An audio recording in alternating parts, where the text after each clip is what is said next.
Hi friends, welcome to Kodak cooking. இன்றைக்கி பீர்க்கங்கா வச்சு ரொம்ப சிம்பிளாக குவிக்காக செய்யக்கூடிய பீர்க்கங்கா பால் கடையல் தான் நம்ம பார்க்க போகிறோம். இந்த கடையல் ரொம்ப டேஸ்டியாக ஸ்பைஸியாக இருக்கும். சுட சுட சாப்பாட்டுக்கு ரொம்ப ரொம்ப சூப்பராக இருக்கும். இது மாதிரி பிஞ்சாக இருக்க பீர்க்கங்காய் எடுத்துக்கோங்க. எடுத்துகிட்டு தோல் உரிச்சிட்டு பொடி பொடியாக கட் பண்ணிக்கோங்க.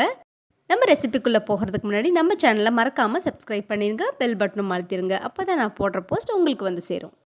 இப்போ இந்த ரெசிபி செய்கிறதுக்கு ஒரு கடாய் எடுத்துக்கலாம். கொஞ்சமாக எண்ணெய் ஊற்றிக்கிறேன். 2 கிராம்பு சேர்த்துக்கோங்க. கொஞ்சமாக கடுகு சேர்த்துக்கோங்க. அது கூடவே அரை ஸ்பூன் சோம்பு, 1/4 ஸ்பூன் வெந்தயம் சேர்த்துக்கோங்க.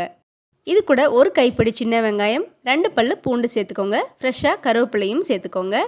சேர்த்துட்டு நல்லா வணக்கி கொடுக்கலாம். இப்போ கொஞ்சமாக மஞ்சத்தூள் சேர்த்துக்கோங்க.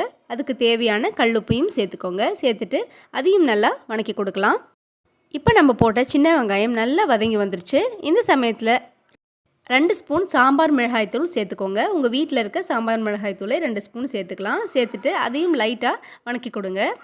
இப்போ நம்ம பொடி பொடியாக கட் பண்ணி வச்சுருக்க பீர்க்கங்காவை இது கூட நம்ம சேர்த்துக்கலாம். சேர்த்துட்டு அதையும் நல்லா வணக்கி கொடுக்கலாம். இந்த பீர்க்கங்காய் கடையலுக்கு பீர்க்கங்காய் பெருசு பெருசாக நீங்கள் கட் பண்ணால் கூட ஒன்றும் பிரச்சனை இல்லை, நல்லா வெந்துடும். கடைசியில் நம்ம கடைய போகிறோம். இது கூட 1 டம்ளர் தண்ணி ஊற்றிக்கோங்க. தண்ணி சேர்த்துட்டு உப்பு செக் பண்ணிவிட்டு நல்லா கொதிக்க விடுங்க. ஒரு 5 நிமிஷம் கொதிக்க விட்டால் போதும். தண்ணியெலாம் நல்லா சுண்டி வந்துருச்சு பாருங்கள். பீர்க்கங்காவும் நல்லா வெந்துருச்சு. இப்போ இந்த தண்ணி எல்லாமே நம்ம வடிச்சுக்கலாம், ஏன்னா நம்ம கடைய போகிறோம். கடையிறதுக்காக இப்போ நான் மண்சட்டி எடுத்திருக்கேன். உங்ககிட்ட மண்சட்டி இல்லைனாலும் பிரச்சனை இல்லை. ஒரு பாத்திரத்தில் வச்சுட்டு நீங்கள் கடைஞ்சி எடுத்தாலும் சூப்பராக இருக்கும். இப்போ தண்ணியெல்லாம் வடிச்சிட்டு நம்ம மீதி இருக்க பீர்க்கங்காவை நல்லா கடைஞ்சி எடுத்துகிட்டு வந்துடலாம். நம்ம பெருசு பெருசாக கட் பண்ணி போட்டிருந்தா கூட இது மாதிரி கடையிறப்ப நல்லா மசிஞ்சு உங்களுக்கு வந்துடும்.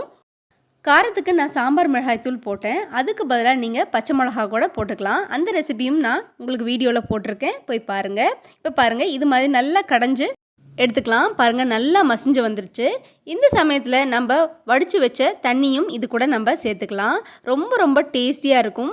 இது முக்கியமான ஸ்டெப். நம்ம காய்ச்சி வச்ச பசும்பாலை இது கூட நீங்கள் சேர்த்துக்கலாம். 1/2 டம்ளர் சேர்த்துக்கிட்டால் போதும். சேர்த்துட்டு அதையும் நல்லா மிக்ஸ் பண்ணி கொடுங்க. சுட சுட சாப்பாட்டில் போட்டு சாப்பிடும்போது அட்டகாசமாக இருக்கும். ரொம்ப ரொம்ப குயிக்காக செய்யக்கூடிய ரெசிபி தான் இந்த பீர்க்கங்காய் கடையல். ரொம்ப குயிக்காக ஈஸியாக செய்யக்கூடியது தான் இந்த பீர்க்கங்காய் பால் கடையல். இந்த ரெசிபி பிடிச்சிருந்தா உங்கள் ஃப்ரெண்ட்ஸ் அண்ட் ஃபேமிலிக்கு ஷேர் பண்ணுங்கள். தேங்க்ஸ் ஃபார் வாட்சிங்.